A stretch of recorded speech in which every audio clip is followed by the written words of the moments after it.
Barangkali kalau ingin belajar tentang harmoni antara gubernur dan wakil gubernur di Indonesia, datanglah belajar di Sulawesi Barat. Tapi kalau pertanyaan muncul dari masyarakat mungkin yang sudah pernah mampir ke Sulbar, kemudian mengharapkan Mamuju ini menjadi kota madya.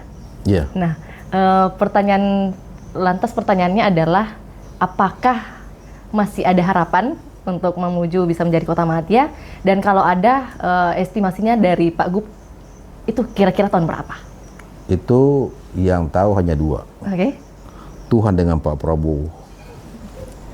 Dan bahkan ya, dengan saya masuk di Panja itu, saya dapat medali loh. Anggota DPR RI yang peduli lingkungan. Jadi jangan ditawar SDK terhadap peduli lingkungan. Iya.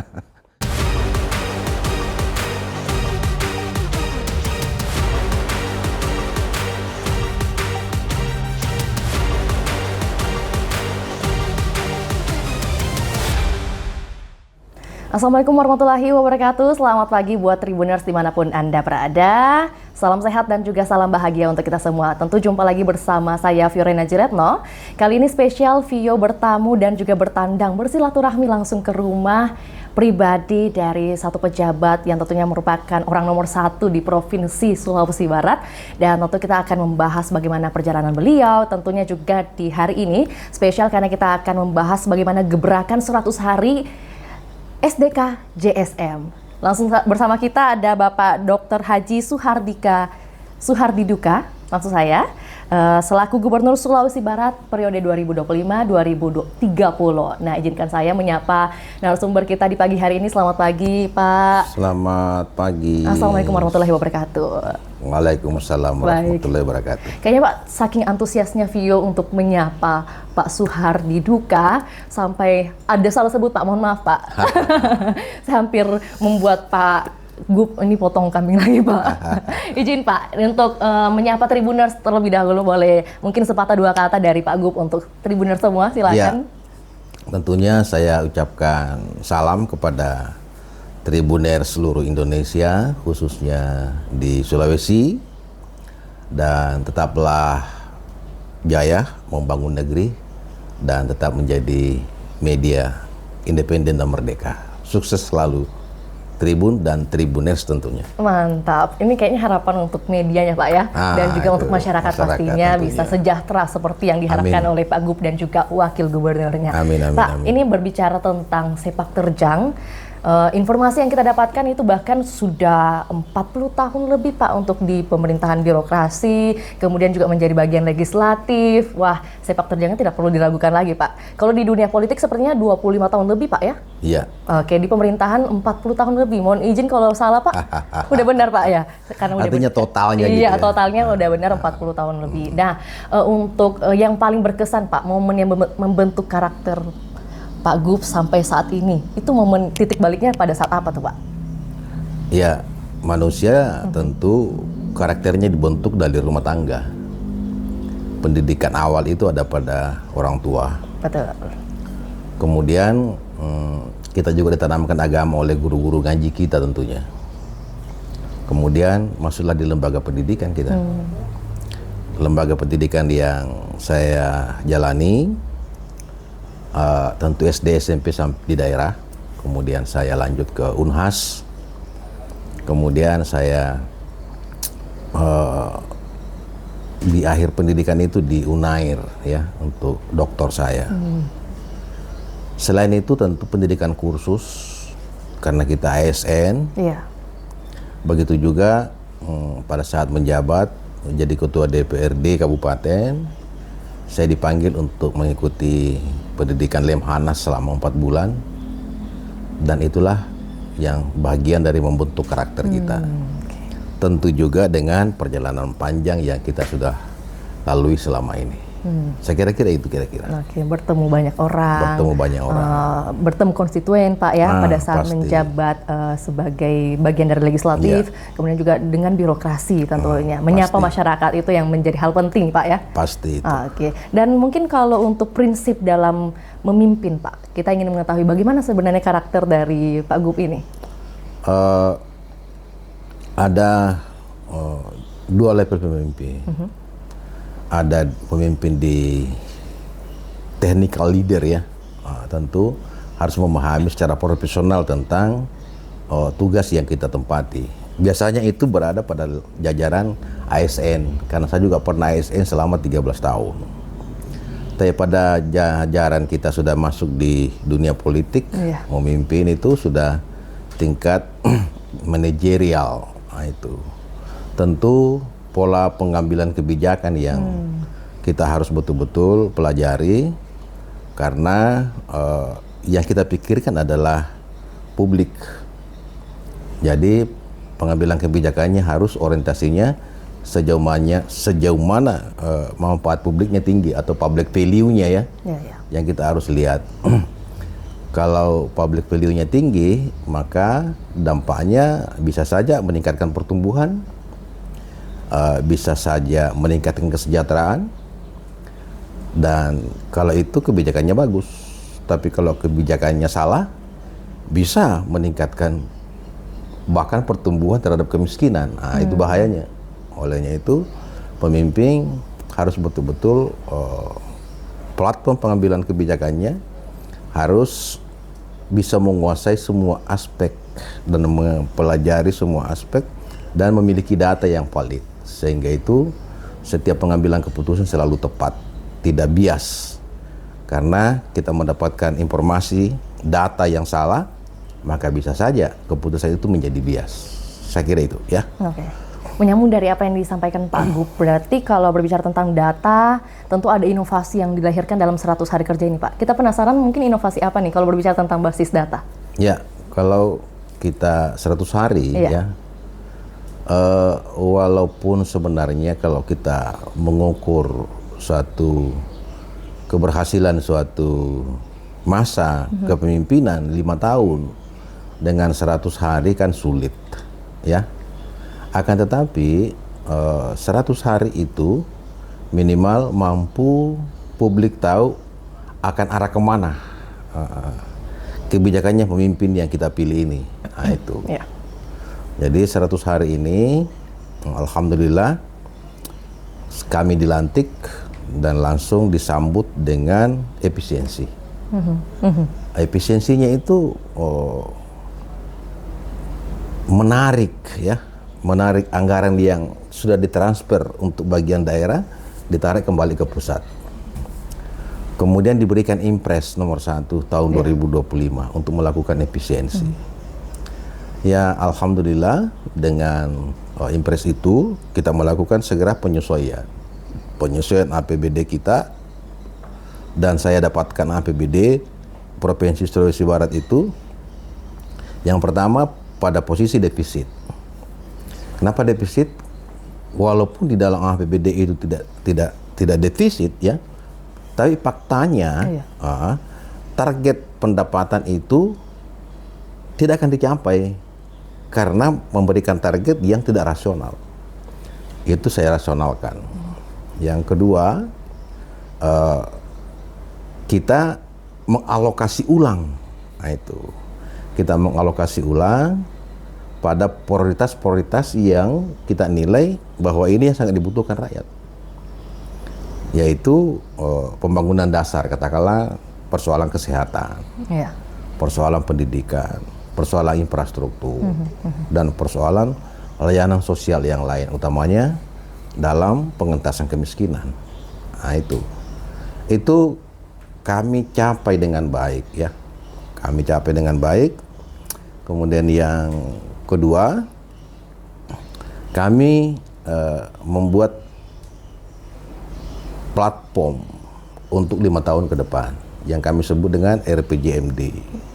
Nah, RPJMD ini adalah rencana yang kita tetapkan untuk kita capai 5 tahun ke depan. 5 tahun. Dan itu targetnya cukup tinggi karena kami menargetkan 8% pertumbuhan. Kemudian kami juga menargetkan 1% penurunan angka kemiskinan setiap tahun. Kemudian kami memberikan layanan maksimal pada sektor-sektor yang sangat dibutuhkan masyarakat seperti kesehatan tadi, pendidikan, nelayan, petani. Kemudian di dalam 100 hari ini juga kami melakukan penilaian, ya, penilaian terhadap seluruh pejabat yang akan menjalankan kebijakan, ya. Karena begini, ada kekhawatiran, ya, kekhawatiran.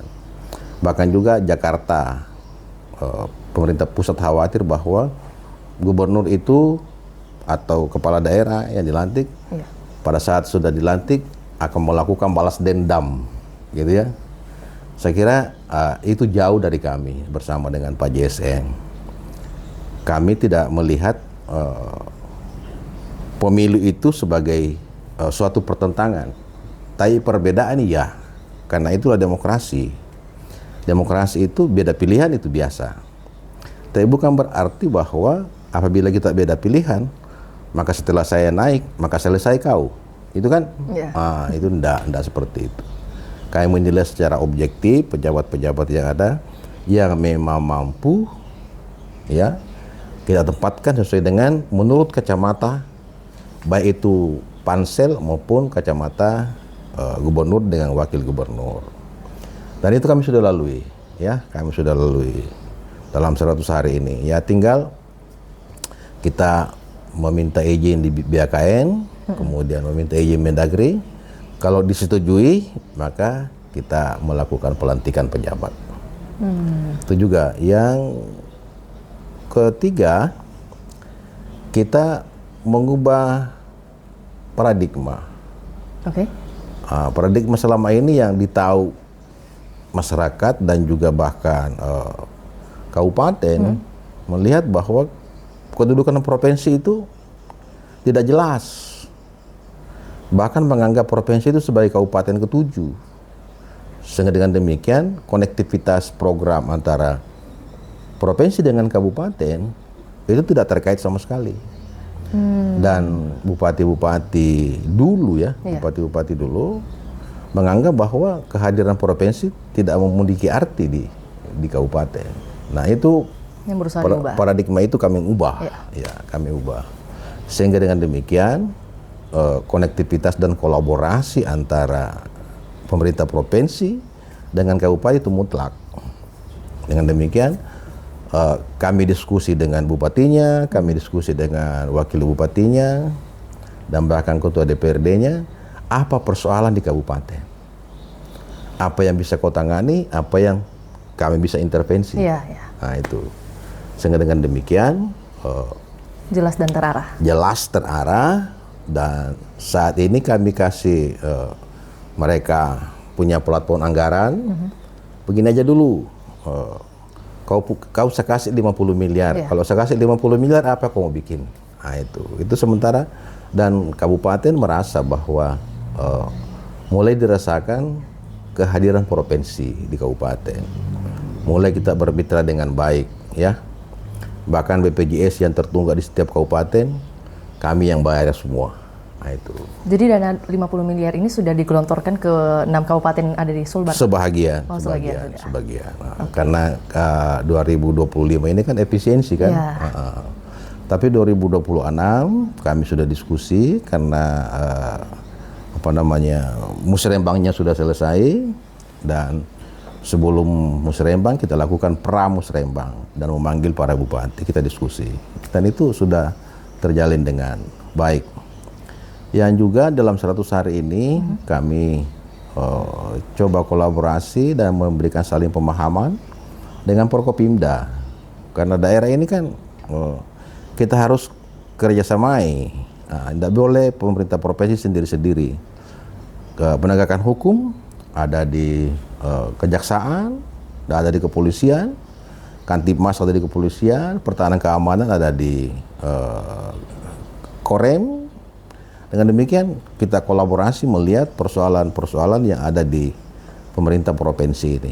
Kita coba bangun satu pandangan, ya, dengan tidak saling mengintervensi, ya. Kita saling menjaga basis kewenangan kita. Kalau kewenangannya polisi, kewenangannya kejaksaan, kewenangannya Korem, kita tidak intervensi, tapi kita saling memahami. Dan ini saling terkait. Hal-hal yang bisa kita kerjasamakan, kita kerjasamakan. Bahkan kita bentuk tim bersama dan lain sebagainya. Jadi terjadi kesamaan pandangan seluruh stakeholder yang ada di Provinsi Sulawesi Barat ini. Dan tentu banyak lagi yang kita lakukan selama dalam 100 hari. Oke, menjadi pertanyaan penting juga untuk Vio tanyakan mewakili masyarakat Sulbar nih, Pak Gub. Bagaimana kemudian koordinasi antara Pak Gub dengan Wakil Gubernur dalam program yang berjalan 100 hari ini? Kita ketahui bahwa ada istilah program Quick Wins 2025 dan ada 4 pilar, mohon izin kalau salah Pak. Dan dapatkah dijelaskan kemudian 4 pilar ini penopang dari program Quick Wins 2025 itu terbagi atas apa aja nih Pak? Ya, jadi banyak daerah ya setelah gubernur dan wakil gubernur dilantik, ya.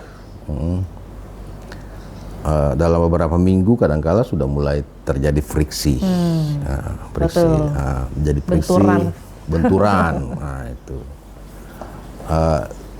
kami dengan Pak Jenderal Salim bisa saling memahami, ya, dan saling mengisi. Karena saya juga bukan manusia super, saya memiliki kekurangan.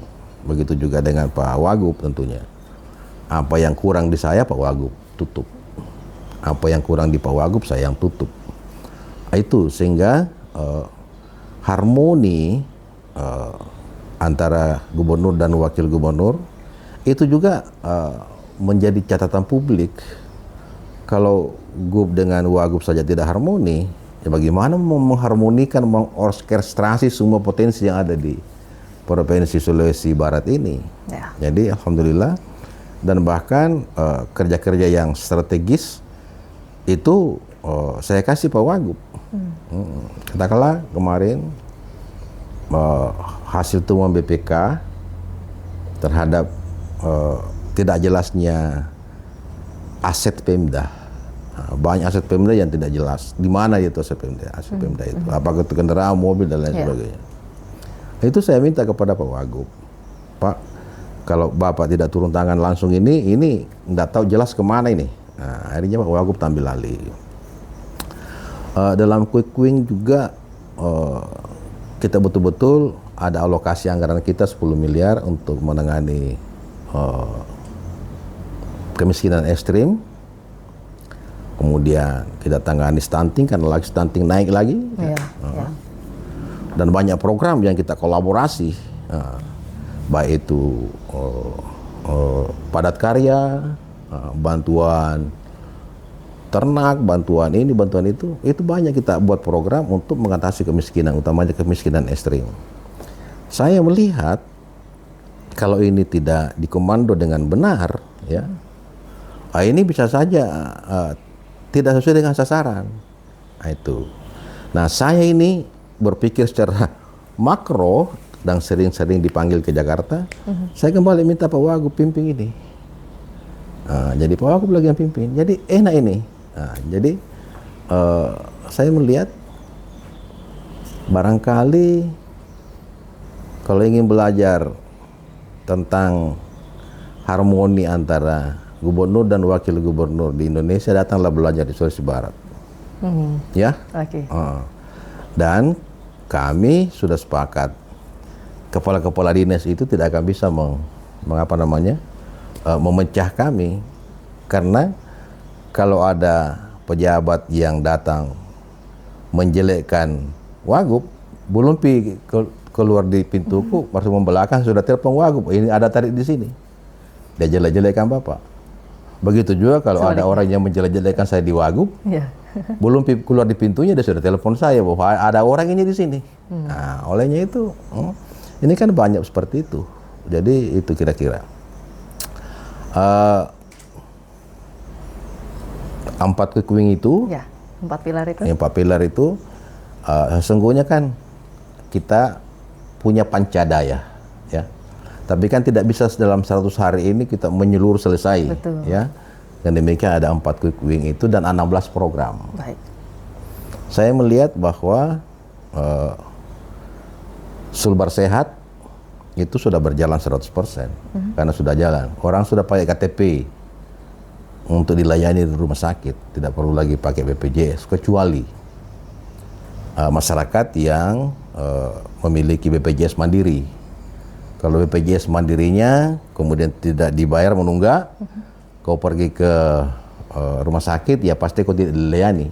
Karena bukan BPJS pemerintah yang kau pakai. Tapi di luar itu, kalau kau menggunakan PBI yang ditanggung oleh pemerintah, insya Allah tanpa kartu pun kamu akan dilayani, pakai KTP aja. Kemudian kemiskinan tadi, kemudian cerdas, ya, Sulbar cerdas, kita juga sudah mulai proses para penerima beasiswa, ya, dan sudah ada yang posting ke saya, ucapan terima kasih Pak, saya mahasiswa S2, saya mahasiswa S3, saya dapat beasiswa dari Sulawesi Barat. Ya. Itu saya tidak pernah ketemu itu orang. Artinya sistem yang main, sistem yang berjalan. Ya. Bukan karena diintroduce oleh gubernur, kasih itu, tidak pernah saya mempengaruhi hal-hal yang seperti itu. Hanya saya awasi jangan sampai tidak objektif dalam menilai dan menentukan siapa yang akan mendapatkan beasiswa itu. Karena pendaftarnya lebih besar dibanding dengan alokasi anggaran yang kita siapkan.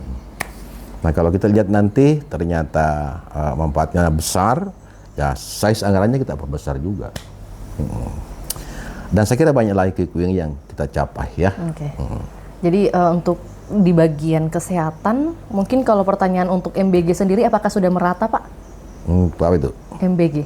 Kalau MBG ini kan bukan kewenangan daerah. Baik. MBG itu kewenangan penuh Jakarta. Hanya kita fasilitasi. Ada yang minta diberikan pinjam tanah Pemda, kita kasih pinjam tanah untuk bangun SPG ya, kita bangun.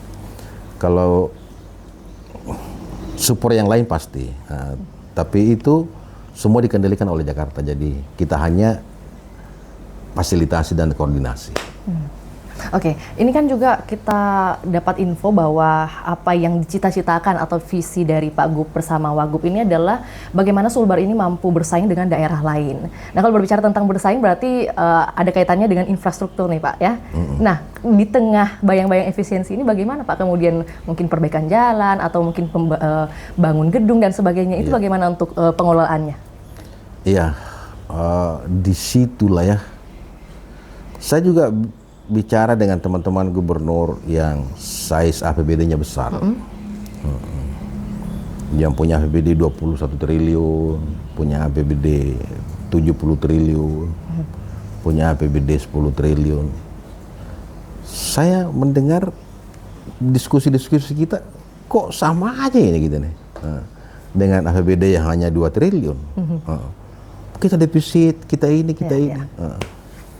Jadi pandangan saya, APBD itu bukan diukur dari size-nya, besarnya, tapi diukur dari ketepatan penempatan APBD itu, pengalokasian anggaran itu.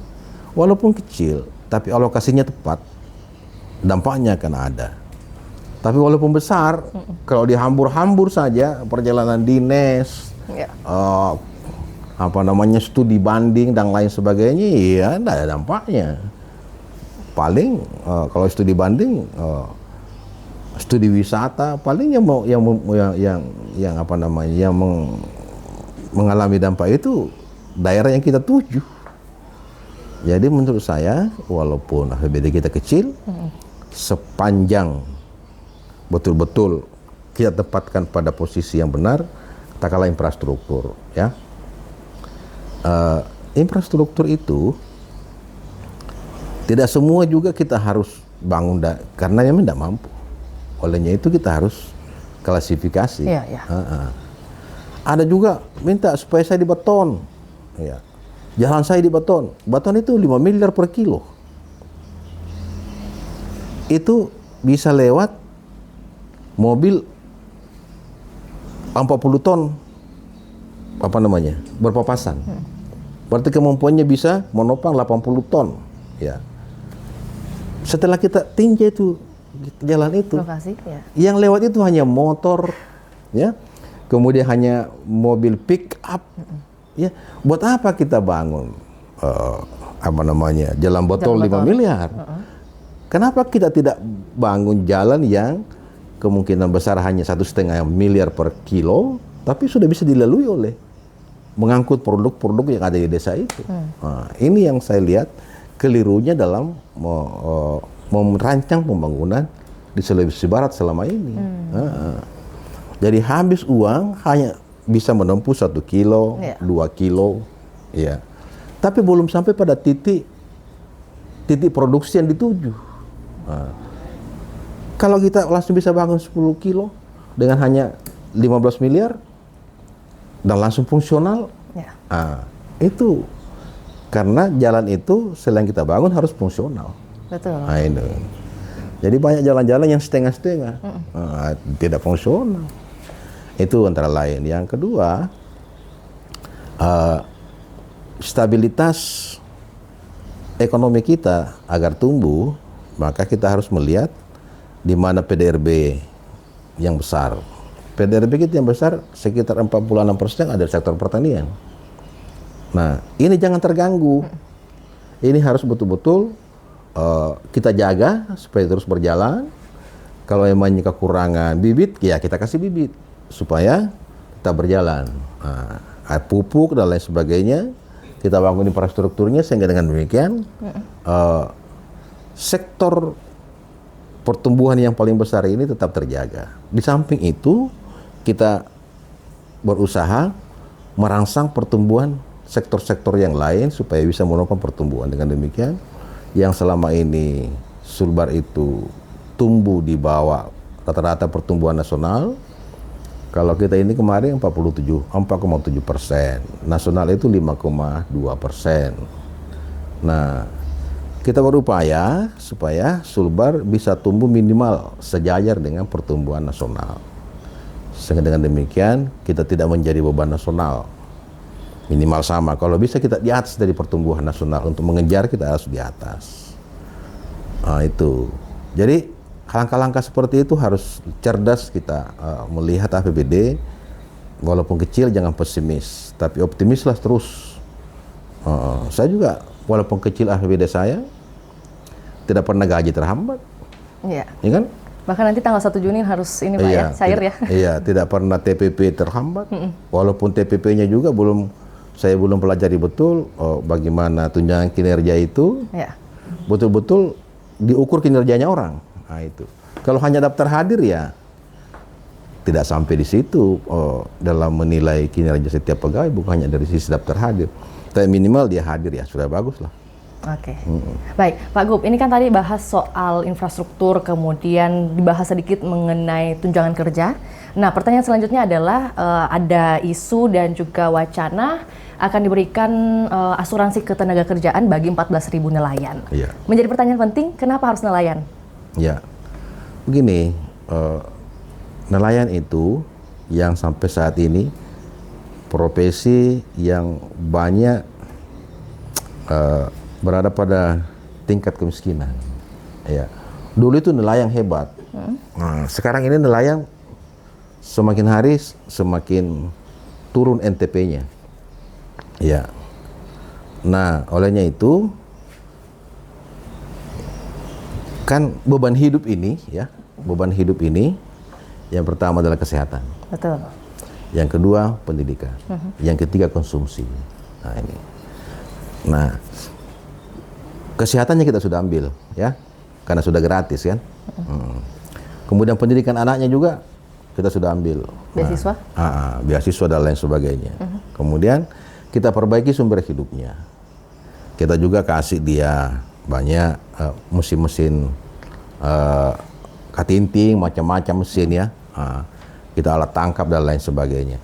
Nah, yang kita khawatir karena ini pekerjaan adalah risiko tinggi, ya, karena alam itu kadang-kala tidak bersahabat. Betul.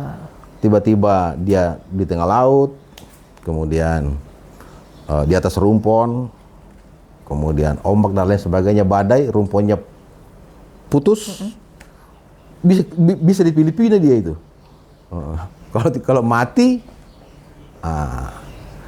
olehnya itu kita harus jamin dengan asuransi. Karena semoga saja ya, kita tidak mengharapkan kematian. Betul. Tapi kalau dia mati tanpa jaminan asuransi, maka langsung miskin ekstrim dia punya istri. Miskin ekstrim langsung dia punya istri. Olehnya itu kalau dia dijamin asuransi, maka istrinya dengan hasil asuransi itu bisa melanjutkan kehidupannya. Nah itu. Kemudian juga nelayan yang sudah kita asuransikan merasa aman menjalankan usahanya di laut. Itu yang kita cegah sesungguhnya. Walaupun kita tidak harapkan bahwa hal itu terjadi. Iya, kalau itu terjadi. Iya, dan mungkin bagi pejabat daerah di daerah lain belum tentu memikirkan hal tersebut gitu Pak. Iya. Karena risiko profesi itu yang tadi dipikirkan atas dasar itu yang menjadi pemantik hadir program tersebut dari Pak Gu. Oke, kemudian kalau untuk mengenai IPM, karena tadi juga dibahas soal beasiswa untuk anak-anak nelayan juga dan sebagainya. Tentunya beasiswa hadir ini untuk siswa, mahasiswa, bahkan ASN berprestasi bahkan Pak ya. Nah, ini target untuk meningkatkan IPM di Sulbar sendiri di tahun berapa sebenarnya Pak? Iya, IPM kita rendah. Di bawah IPM nasional, bahkan di Sulawesi kita juga rendah IPM. IPM itu kompositnya ada 3. Yang pertama adalah tingkat kesehatan dan harapan hidup. Betul. Termasuk angka kematian bayi. Kalau angka kematian bayinya tinggi, angka harapan hidupnya rendah, maka satu komposit di IPM itu menurunkan IPM. Yang kedua adalah lama sekolah dan APS, anak putus sekolah. Nah, kalau ini tinggi, anak putus sekolah tinggi, menurunkan lama sekolah. Belum pula lagi diukur dari sisi berapa yang lulus dan lain sebagainya. Ini salah satu komposit yang mempengaruhi Human Development Index. Kemudian yang ketiga adalah pendapatan. Kalau pendapatannya di bawah UMR katakanlah $5 ya. Atau hanya $2,8 ya apa boleh buat, IPM-nya menjadi rendah. Jadi bagaimana menaikkan IPM? Ya perbaiki ini 3. Perbaiki sumber hidupnya, sumber pekerjaannya, buka lapangan kerja, kemudian perbaiki pendidikan, jaga anak-anak jangan putus sekolah, ya. Kemudian perbaiki sektor kesehatan. Kalau orang sehat, kematian bayi dan ibu rendah, maka akan menaikkan angka harapan hidup. Maka naiklah IPM itu. Nah, IPM kita 5 tahun ke depan, kita berharap minimal sama dengan IPM nasional. Jangan kita di bawah. IPM itu, kalau Human Development Index itu rendah, ya kita manusia terus ke belakang. Betul. Makanya Sulbar kayaknya lagi gencar-gencar mengirim muda-mudi Pak ya, ke negara sebelah untuk belajar gitu Pak. Apalagi kalau stunting ya susah lah. Susah kita mau masuk akabri kalau stunting ya. Iya betul. Jadi pencegahannya gimana Pak? Untuk intervensi dari pemerintah? Ya itu tadi, kita perbaiki 3-tiganya itu. Dan itu sasaran utama kita sekarang ini. Supaya IPM kita baik. Pak, itu tadi yang mungkin sempat saya bahas adalah pertukaran pelajar Pak. Ini boleh diceritakan sedikit, kemudian ketika mereka kembali, informasi yang kami terima adalah anak-anak atau muda-mudi berusia 15 tahun Pak. Udah benar? Nah, nanti pada saat kembali ada yang 15. ada bervariasi Pak? Ada yang 20 tahun juga. Nah, pada saat kembali itu ada beasiswa lanjutan lagi untuk pendidikan lebih lanjut atau mungkin langsung ada lapangan kerja nih Pak? Pertukaran pelajar itu adalah anak-anak unggul saya lihat ya, anak-anak yang kreatif.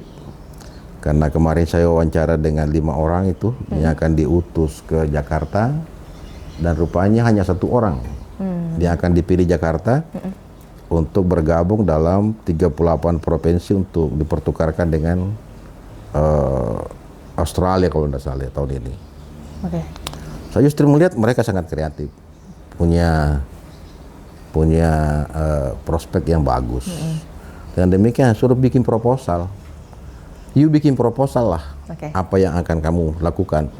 Apakah kamu yang terpilih nanti kembali, atau kamu yang 4 tidak terpilih bikin proposal? Nanti saya kasih budget untuk melaksanakan proposal kamu. Karena saya lihat mereka minatnya agak semua bagus. Dengan demikian proposalnya saya melihat sangat baik. Jadi bisa kita support. Ya, ada yang di lingkungan, ada yang di penanganan sosial, ada yang di sampah, ada juga di laut. Jadi saya lihat cukup bagus. Jadi itu bisa kita support. Pemprov bisa support. Rata-rata yang disebut Pak Gup ini adalah berbicara tentang lingkungan berarti ya? Ada yang lingkungan, ada yang produk juga. Oh, ada produk juga. Oke. Menyambung dari itu Pak, beasiswa kemudian dari 100 hari kerja ini kita juga mendapat informasi bahwa yang diinginkan Pak Gup dengan Wakil Gubernur adalah zero blind spot. Ada 384 titik yang akan disasar. Realisasinya kapan Pak? Kalau boleh tahu, ini kan mungkin untuk kebutuhan pengiriman data-data siswa, berbicara tentang pendidikan. Kalau kesehatan berarti data-data kesehatan. Untuk realisasinya dan pemerataannya di 6 kabupaten bagaimana berjalannya Pak? Jadi saya lihat laporan masih ada 200 lebih ya, 267 blind spot. Saya melihat laporannya, kok setiap tahun hanya 2 ditangani, hanya 2 titik. Dan itu pun anggaran pusat. Ya. Kapan selesainya kalau itu? Tahun ini saya selesaikan 92 titik. Sudah selesai Pak? Ya. Oke. Anggarannya sudah keluar, pelaksanaan sudah dilaksanakan. Kemudian tahun depan kita laksanakan lagi. Mungkin hanya 2 tahun selesai. 2 tahun selesai, blank spot 260 titik lebih.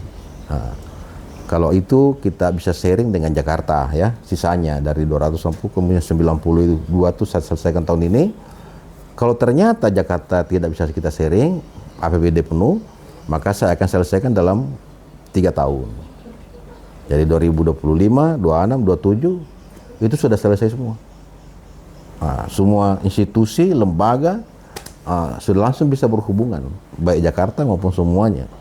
Karena persoalan blank spot ini juga adalah persoalan keadilan. Karena informasi itu sudah menjadi kebutuhan. Jadi orang yang tertutup blank terhadap informasi memang ya kadangkala tidak bisa menikmati ya dunia ini, kemudian tidak bisa merancang hidupnya dengan baik. Tapi kalau sudah bisa melihat dunia, jendela dunia ini, dia bisa verifikasikan dirinya, oh kok itu dia bisa, kenapa saya tidak? Jadi acuan Pak ya? Jadi acuan, motivasi dirinya. Oh ternyata di sana coklat kok bagus, kenapa di sini tidak bagus? Itu dia bisa belajar. Kan banyak orang sekarang petani-petani belajar di YouTube. Bisa menyambung, bisa ini, itu tidak perlu bertemu dengan PPL, tapi belajar di YouTube. Setiap hari dia lihat, dia pelajari, akhirnya dia bisa. Itu kan ada teknologi dan juga dukungan fasilitas Pak ya. Bisa mengakses. Tapi kalau blind spot, apanya dia mulai YouTube? Palingan tutup yang dia lihat. Oke Pak, intermezzo Pak ya. Baik, Pak, ini satu pertanyaan penting juga tadi, selain nelayan dapat bantuan atau juga asuransi ketenagakerjaan, selanjutnya adalah kepala desa mendapat tunjangan 1 juta per bulan. Nah, tujuannya untuk apa nih Pak? Ya. Dan apakah tidak membebani APBD di tengah efisiensi? Iya, jadi memang salah satu janji kampanye saya bahwa kalau saya gubernur bersama dengan Pak JSM, kita akan kasih kepala desa motivasi untuk lebih mengambil peran yang besar kepada masyarakatnya, yaitu tambahan penghasilan 1 juta per kepala desa. dan 500.000 untuk aparatnya. Ya, ya apakah membebani APBD? Ya pasti kita alokasi di APBD. Tapi manfaatnya jauh lebih besar ketimbang dengan beban yang ada di APBD, karena kepala desa memiliki tanggung jawab, dan merasa apabila ada data dan lain sebagainya yang diminta provinsi pasti dia berikan cepat kita. Kenapa? Iya, karena dia merasa bahwa saya juga digaji oleh provinsi. Tapi kalau tidak ada sama sekali keterkaitan hubungan antara pemerintah provinsi dengan kepala desa itu, cuek-cuek aja kepala desa itu. Kau minta berapa statistik kambing ada di situ? Saya tidak tahu Pak. Nah itu kan, tapi dengan adanya itu ada merasa tanggung jawab. Jadi konektivitas, kolaborasi mulai dari pemerintah provinsi, kabupaten sampai ke desa itu sangat penting. Dan itu saya anggap bahwa penting, apalagi memang gaji kepala desa itu kecil. Dengan beban tugas kepala desa itu kan bekerja 24 jam. Kemudian setiap ada perkawinan, kematian di desanya pasti dia hadir. Dan kultur kita di sini kalau kita pergi ke perkawinan, ya minimal kita kasih doa restu kan. Habis gajinya kepala desa hanya perkawinan saja. Oke. Masuk akal Pak. Gitu. Iya. Iya. Oke. Baik Pak, diterima. Iya. Dan semoga juga mungkin bagi masyarakat yang mempertanyakan hal tersebut, kenapa harus kepala desa gitu ya. Nah, sementara itu mungkin di kepulauan, daerah kepulauan, intervensi yang diberikan oleh Pemprov dalam hal ini dalam 100 hari kerja seperti apa Pak? Apalagi mungkin kepulauan Bala-Balakang Pak ya. Nah, apa nih Pak? Kita penasaran juga. Iya, kemarin itu Camat Balakan melapor ke saya, dan Dinas Pendidikan menyampaikan bahwa sudah pantas Kepulauan Bala-Balakang itu kita bangun satu SMA. Untuk pendidikan berarti ya? Iya, karena ada 2 di sana SMP, 2 SMP bisa menopang 1 SMA. Hanya memang di pulau itu tanah susah, karena pulaunya kecil, masyarakatnya banyak. Iya. Dan hampir tidak ada jual beli tanah di pulau itu. Jadi sementara ini Pak Camat saya bilang, ya carilah tanah di sana yang bisa mungkin 50 kali 50. 50 kali 50 itu berarti 1/4 hektar ya. Ya, kalau ada hibah lebih bagus. Yang penting jangan minta ganti untung, ganti rugi lah kira-kira gitu ya. Jadi kira-kira tahun depan kita akan bangun SMA 1 kira-kira sana. Semoga bisa ya. Semoga bisa. Nah kalau dari tadi kita kayaknya bahas soal APBD, efisiensi untuk menggait wisatawan, meningkatkan PAD. Langkah apa Pak yang sudah dilakukan untuk pariwisata di Sulbar? Ya, pariwisata itu dalam pembentukan Sulawesi Barat ya, karena saya juga salah satu pelakunya. Betul.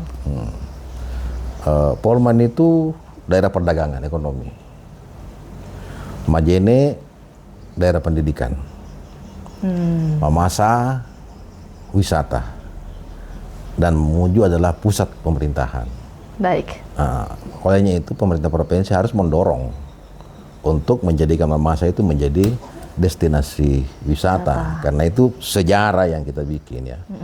Tidak boleh kita mengingkari sejarah itu. Akan tetapi wisata itu bagus kalau infrastruktur bagus.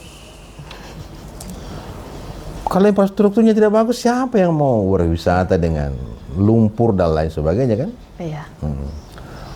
Listriknya tidak bagus, hotelnya tidak bagus, jalannya tidak bagus. Olehnya itu tahun ini kita dorong terus, dan sedikit lagi kita akan tembuskan Toraja Mamasa.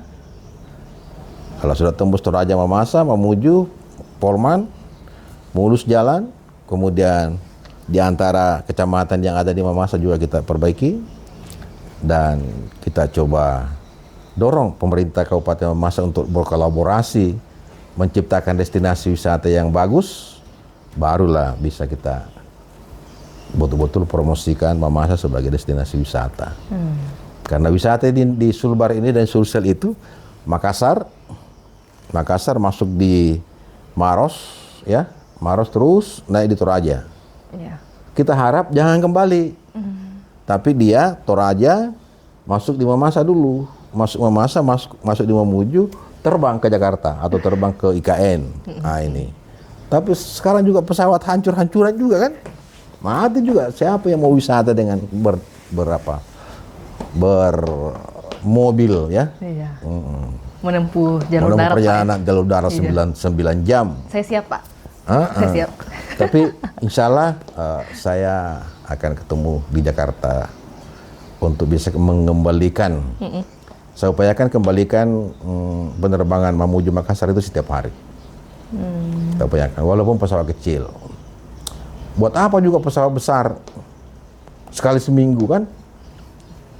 Siapa yang mau tinggal di Mamuju sekali seminggu? 1 minggu. Kayaknya ada Pak di belakang layar nih.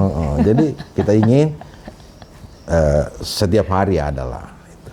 Kita upayakan seperti itu. Oke. Ini untuk PR-nya banyak Pak ya? Kalau berbicara tentang PR Pak, sepertinya masih banyak.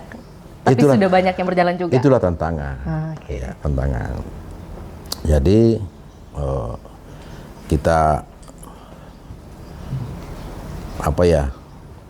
memulai dengan penuh tantangan itu lebih bagus ketimbang kita sudah mulus semua, apalagi yang mau diperbaiki sudah mulus semua. Dengan kondisi seperti ini, aut-autan insya Allah 5 tahun sudah mulai teratur. Kalau sudah mulai teratur, integritas aparat kita juga sudah mulai baik, karena membina aparat juga itu penting. Jadi walaupun ide tak bagus dan lain sebagainya bagus, kebijakannya bagus, tapi implementasinya hancur. Betul. Karena dia bukan gubernur, bukan wagub yang mengimplementasi. Yang mengimplementasi kan aparat kita. Betul. Kepala UPD, Iya. para pejabat eselon 3, dan lain sebagainya. Iya. Kalau dengan kondisi saat ini, biar juga PTT melakukan perjalanan fiktif, hancur daerah ini. Ya. Jadi mental itu kita harus bangun. Mental itu kita harus bangun supaya aparat kita memiliki integritas yang baik. Saya pengalaman jadi bupati 10 tahun. Iya. Saya mendapatkan aparat yang betul-betul rusak lah gitu ya. Tapi setelah saya bina dan lain sebagainya, mereka itu sudah ada 4-5 kepala dinas kalau melakukan perjalanan dinas. Rencananya 3 hari perjalanan dinas, ternyata hanya 2 hari sudah jalankan, dikembalikan 1 hari uangnya. Iya, itu namanya integrity. Oke. Tapi ada juga orang yang perjalanan 1 hari, 3 hari diambil. Itu. Nah, ini yang kita harus. Dan itu bisa kalau kita wujudkan keteladanan. Kalau gubernurnya hancur, wagubnya hancur, sekdanya hancur, ya hancur semua itu barang. Jadi hanya itu gubernur harus memiliki integriti yang kuat, tidak gampang dipengaruhi dan lain sebagainya. Ya, walaupun juga bahwa gubernur bukanlah orang yang high, biasa aja. Sederhana Pak Sederhana ya? aja. Bukan Ya, juga ya. berarti PR-nya ada di SDM Pak ya? SDM. Tapi kalau pertanyaan muncul dari masyarakat mungkin yang sudah pernah mampir ke Sulbar, kemudian mengharapkan Mamuju ini menjadi kota madya. Iya. Nah, pertanyaannya adalah apakah masih ada harapan untuk Mamuju bisa menjadi kota madya? Dan kalau ada, estimasinya dari Pak Gub, itu kira-kira tahun berapa? Itu yang tahu hanya 2. Oke. Tuhan dengan Pak Prabowo. Baik Pak. Semoga Begini. dari tayangan ini Pak ya, didengar oleh Pak Presiden. Begini, waktu 2015 ya, kita sudah desain kota ini, kita bikin itu green city. Oke.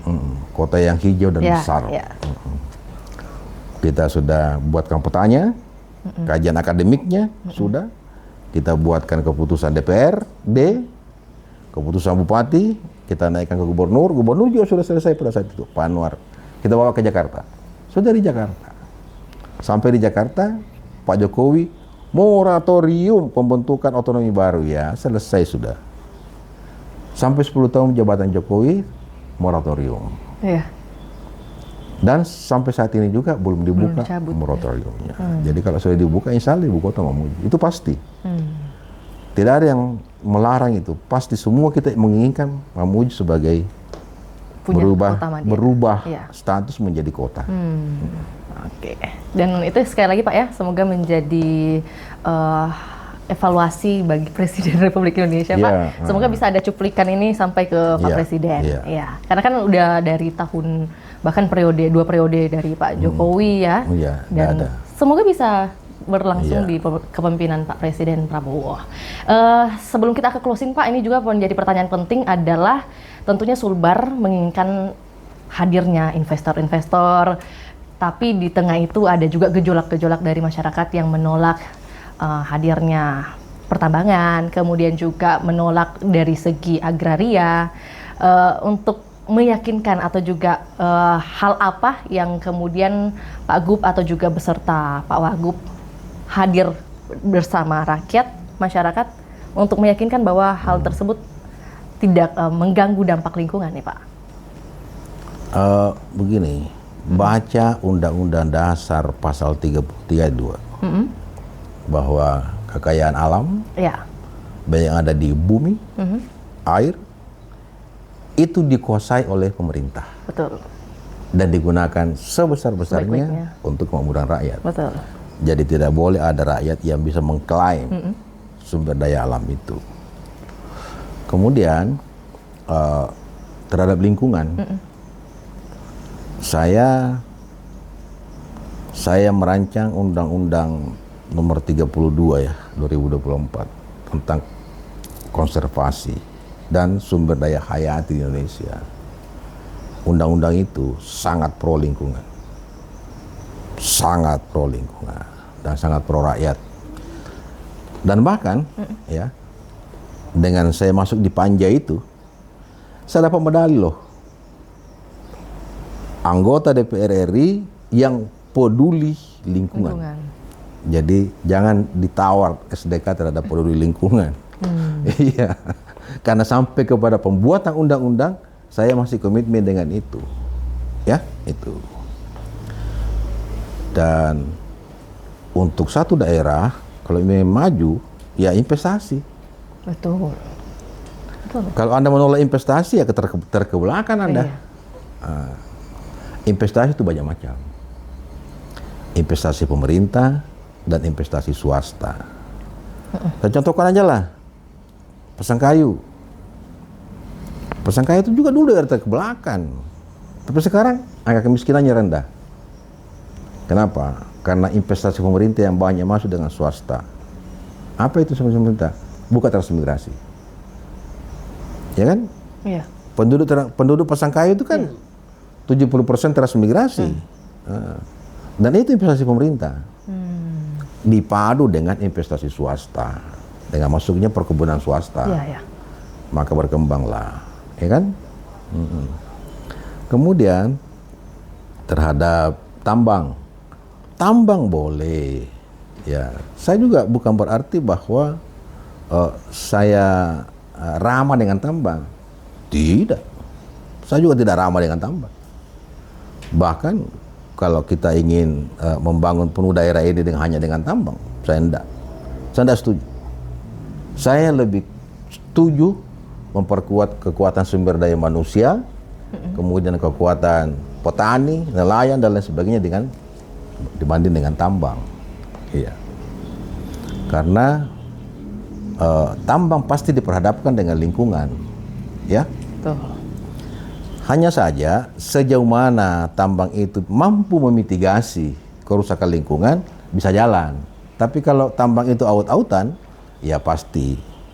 Yang jadi masalah, ya, kalau tambang itu belum ada, kemudian saya dituduh merusak lingkungan, itu kan salah namanya. Nah, katakanlah seperti Kaluku, kapan itu menambang orang? Di mana lagi? Kapan menambang? Kan belum ada tambang. Izinnya sudah keluar. Ya. Tapi belum ada aktivitas. Belum ada aktivitas. Ya. Kemudian saya disuruh cabut. Ya bagaimana saya mau cabut? Ingat Undang-Undang Minerba. pemegang izin dilindungi undang-undang. Jadi pemegang izin, pemegang IUP itu dilindungi undang-undang loh. Nah, kalau kamu langsung diktator melakukan proses pencabutan dengan demo-demo itu, nggak bisa. Ya, nggak bisa. Tentu kita evaluasi. Olehnya itu sekarang saya bentuk tim evaluasi. Apa nanti hasilnya tim evaluasi? Ya itu yang akan kita pertimbangkan.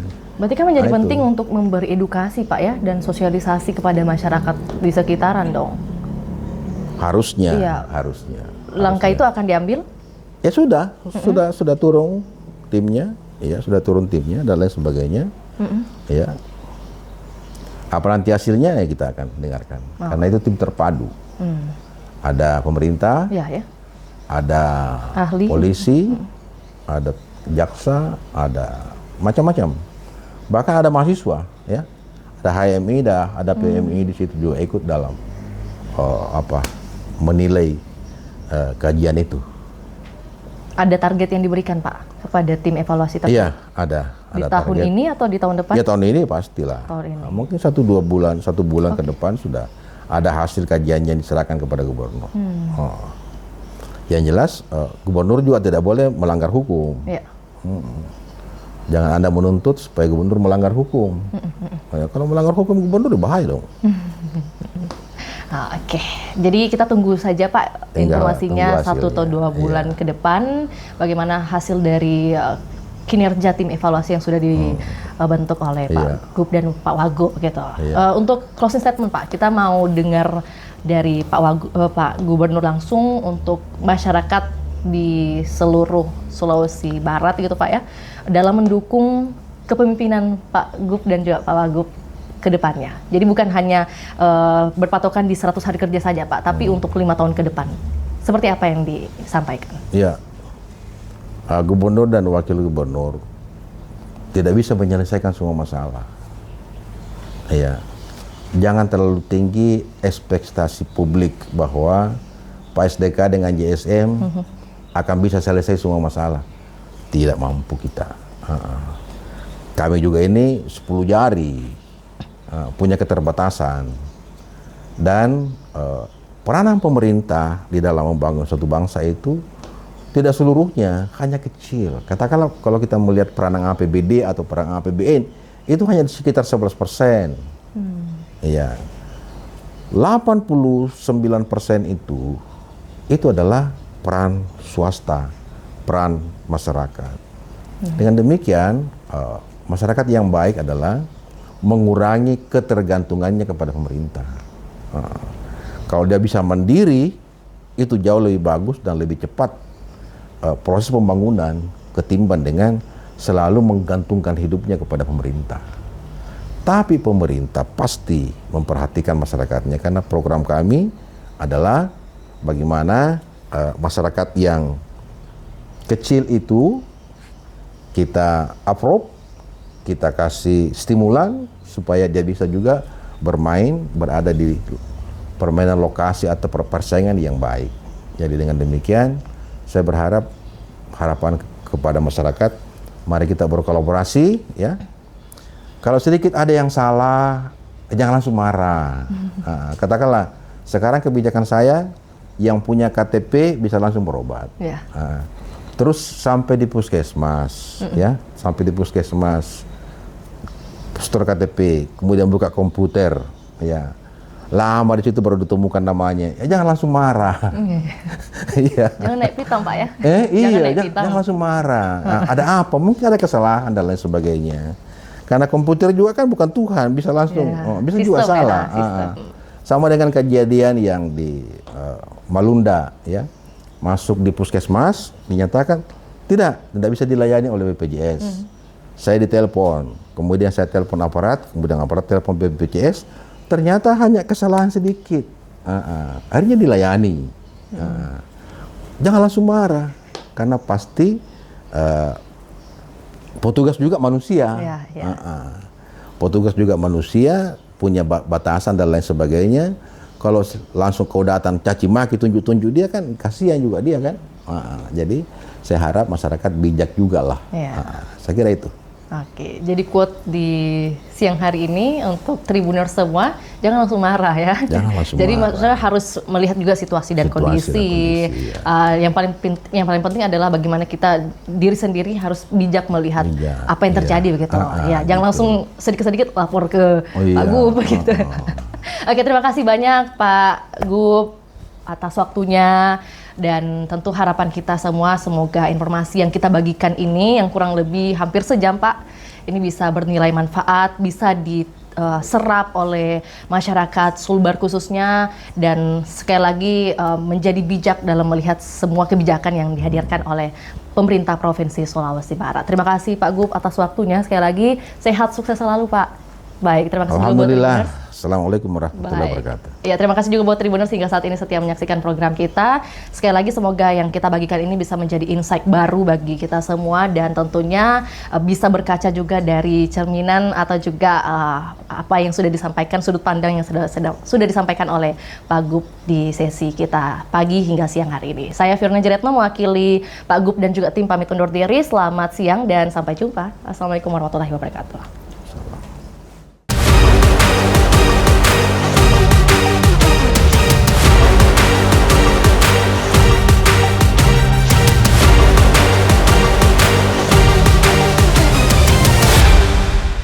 Download Tribun X sekarang, menghadirkan lokal menjadi Indonesia.